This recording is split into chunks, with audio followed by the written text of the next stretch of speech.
You are in the Temple of the Rants, where I rant about whatever my $15 a month plus patrons want me to rant about. You can get one of these by becoming one of those. This one is for Asaf Hadari, who says, if you want an interesting topic, rant about Godzilla, specifically the Netflix movies if you can. I have not seen the Netflix movies. If you want views, rant about Sonic, because seeing the excellent, if I say so myself, lectures about Sonichu and Tails Gets Trolled, you seem to know more about it than the average person. As for my name, try and pronounce it like this. Oh, okay, I already did that. Sonic. Man, I mean, are there people who don't know about Sonic? It's one of the most, iconic characters of the last 30 years. But I will say, the thing that fascinates me the most about Sonic is the autism angle. It's that there is a very real connection between Sonic fandom and autism, and I don't 100% understand it, because part of it's obvious, right? Like, autistic people are drawn to cartoons because they tend to be more expressive, more easily understood. They're sort of simplistic characters that are easy to project onto, but they also have this animal nature, but they're a little bit edgier than, say, like a Looney Tunes character, you know? Like, Sonic is cool. That's what is appealing about him, is that he's a goofy children's cartoon, but he's also, the idea is that he's supposed to be kind of a badass, you know? And I think that he's just endured better than a lot of other characters who were built to be the same way.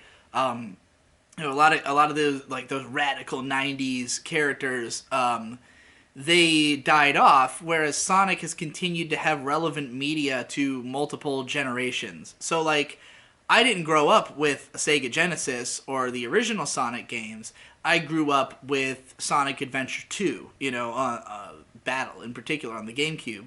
And, like, it was sort of like a more serious story than most ones that would be aimed at the demographic I think that it appeals to. Like, if you played Sonic Adventure 2 when you were 10 years old, then it felt weirdly mature and engaging, that there are characters who die, there's, like, government conspiracy, the moon gets blown up, like, epic crazy shit happens. You go into space, you've got this eclectic band of characters, some of whom are somewhat sexualized, like Rouge the Bat. You've got, some of them are adults or are supposed to be really intelligent. So I think that as a kid, it feels like, it really is, like, kind of just edgy. It's just like a cool, edgy thing for little kids to be into, or people who, maybe don't understand a more nuanced story, or are seeking something more simplistic they can more easily project onto, and are able to get something that feels deeper and more meaningful than most.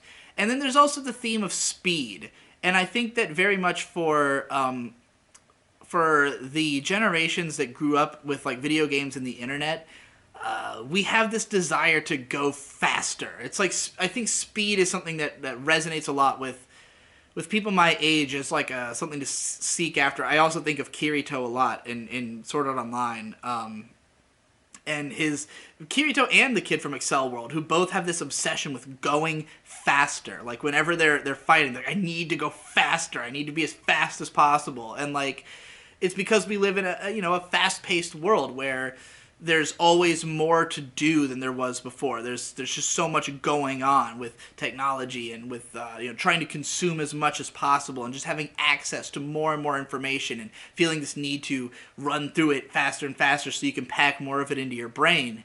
And Sonic is a good representation of that. I think that they built him under the idea of, like, oh, our console goes faster than Nintendo, like the blast processing, everything moves faster and looks faster, feels faster, and, like, in an age where we're constantly concerned about our internet speeds going faster and our graphics getting better and everything just being able to handle more at greater speed, that is something that is impressive to us. Maybe it was always a thing, cars obviously advertise the fact that they can go faster and faster, and that's been a thing for a while, but, like, I generally think, we have this innate want for more speed. And personally, I think that there has never been a good Sonic game. I think they are pretty much all terrible. Um, the early games can be fun if you get good at them, is the thing. It's that, like, Sonic is designed in such a way that it's all momentum driven. It's all about, building up speed, and when you're really running fast, it feels really good. There's a million videos talking about the Sonic games and how, the like platforming centric levels never are as fun. You just want the ones where you go as fast as possible, but you really have to learn the levels to even maintain that kind of speed. Like, Sonic is constantly, the only way to even have a challenge in a game where the idea is that you go as fast as possible is to put roadblocks in your way, to have you run into things and stumble upon enemies or obstacles. And when you get hit and when you stop your momentum, it feels terrible. It is so unfun to play those games when you're not good at them, in my opinion. I think that those games become interesting once you've spent the time to memorize the level, and then you can blast through it, and then you feel like a god. But, like, the only reason you would reach that point is to basically when you're a kid. And I think, like, a lot of older video games, when we look back at the era when games were a lot harder and were also a lot shorter, like, back then, a game was typically, like, 30 minutes long, but it would take you all day or all year or whatever to beat because it's hard. And if you're a kid and, say, your parents have already thrown down $200 on a game console, $40 on a game, and they're not going to buy you this stuff all the time, especially because they don't understand it. They don't really see the value of it. Like, most kids in that era were not going to have a huge collection of games. You more likely had a couple of games, and if you really loved it, you would play it over and over again, especially early levels, because say you're playing Sonic where you have a live system, right? Well, maybe you only make it to level 3 each time you play, but because of that, you've played through that first level over and over and over again. You keep getting better at it, and eventually it feels really good once you've gotten good, And you play through it so many times out of your desire to see more, because it's the only game you have, and because it's the best one. It feels the best, it looks the best, it has a character that resonates with you. Your other games are shitty movie tie-ins that your parents bought you because you liked the movie, and then you play it and it's dog shit, So I think that people who, have that nostalgia for old Sonic, it comes from having played it as a kid and having those fond memories of getting good and feeling amazing when you're going at those high speeds. But, like, for me as somebody trying to get into it retroactively, I find them unplayable. And, like, there's later ones that sort of captured some of that feeling. Sonic Advance, feels more like the old games, or that new one. I always heard some people had said good things about, like, Sonic Rush, where the later games that really emphasized speed as, like, they try to take obstacles away and give you more options to go faster, quick, with earlier in, and, like, have less obstacles and more about doing crazy loop-de-loops and fun-looking stuff. But at that point, to me, it's just like an amusement park ride. It's like, I'm not really contributing anything to this. It's just the game is designed around making a cool-looking thing happen.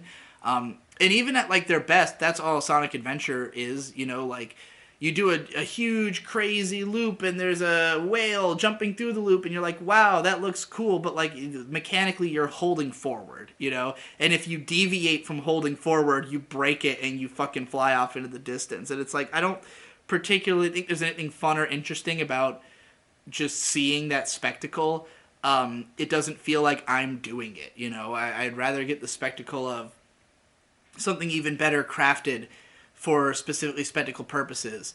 And, most of the games, the 3D games in particular, are pretty badly programmed and have lots of issues.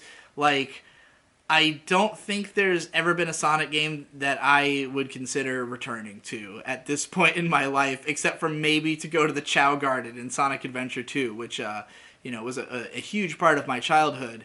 But, there's elements of the games that are good. I love the music in a lot of them. The goofy Crush 40... is it just Crush 40? Whatever they're called. There's lots of memories, lots of nostalgia tied up in Sonic for me. But, like, looking back at it, like, the dialogue is fucking terrible in all the cutscenes in all those games. The, certain levels are just boring and shitty, and again badly programmed. And then you've got the newer ones that are trying to, like, harken back to the old days. But again, I don't really care for those old style of games anyways. So, but as a kid, I thought Sonic was awesome. I have the VHS of the OVA, which I remember watching a number of times because I thought Metal Sonic was cool as shit. And I like that Sonic eats chili dogs, because chili dogs are good. It's just like a pastiche of iconography that I think resonates well with kids, and it also has cross-gender appeal, because there's lots of female characters who have active roles who are even playable, or just characters who, because they're all furries, again, like, you can just project more of yourself onto them. They don't have enough defined characteristics to feel like you can't relate. I think that's when I talk about, like, the autism thing, I think that's a lot of the appeal, is that, speaking personally as somebody who has never been diagnosed with autism or anything, but I, certainly would put myself somewhere on that spectrum.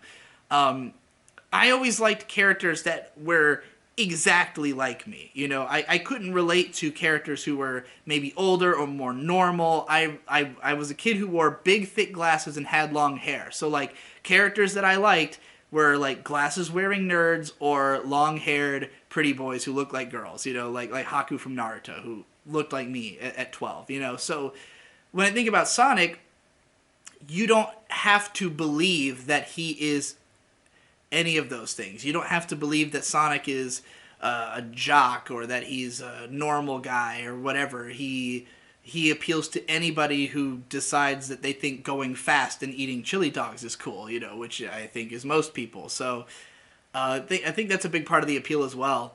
I'm very curious about the live-action movie that's coming out, because that seems absolutely insane and like the worst considered idea I've ever heard in 2019. So, God, I'm so curious about how that's going to come out. But yeah, I can't say that I'm particularly a fan of Sonic. I have more of an ironic appreciation / fascination with him and with the mythos of the series. And I guess I'm just, like, really fascinated by the fact that he is kind of like the patron saint of autism.